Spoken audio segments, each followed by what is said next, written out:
يا حبيبي مش إحنا لسه جايبين لعبة شبه دي الأسبوع اللي فات؟ أنت عندك كمية ألعاب مش طبيعية وكلها شبه بعض، ليه لازم تحرجني كل ما أروح مكان كأني ما باجيبلكش؟ قولي لي كام مرة اتعرضتِ لموقف زي ده؟ تلاقي ابنِك بيزن في سوبر ماركت، محل اللبس، محل الألعاب، رغم إن عنده من كل الحاجات دي شيء وشويات، لكن برضه لازم يزن ويدبدب في الأرض، وأحيانًا ممكن يصرخ وينام على الأرض عشان عايز حاجة معينة. والحاجة دي أصلًا عنده منها كتير جدًا. طيب أنتِ بتتعاملي إزاي لمّا بتتحطّي في موقف زي ده؟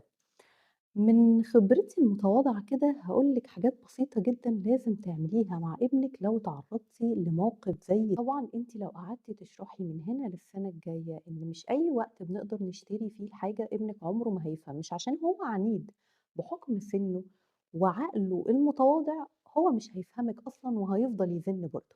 طيب نعمل إيه؟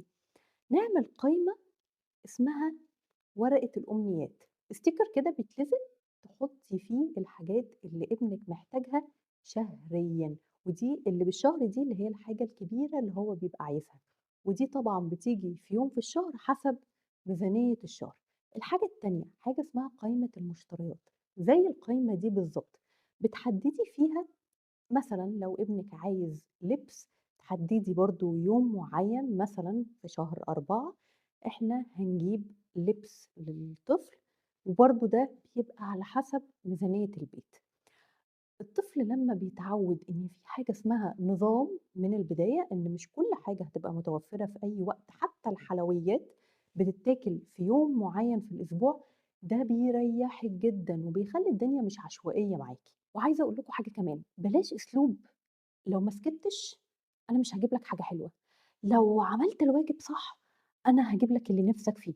بلاش نربط الأشياء الطبيعية اللي هو المفروض يعملها على مدار يومه بمكافأة، بحاجة حلوة، لإن هو بيتعوّد بعد كده إن هو أي حاجة بيعملها لازم يبقى هياخد مقابلها، وده غلط جدًا وبيتعوّد الطفل مع الوقت على ده، ولمّا بيكبر برضه بيبقى نفس الشيء، هيقول لِك أنا مش هاذاكر إلا لمّا تجيبي لي، وساعتها هتضطري غصبٍ عنِّك لإنِّك عوّدتيه من صغره إنِّك تعملي له اللي هو عايزه.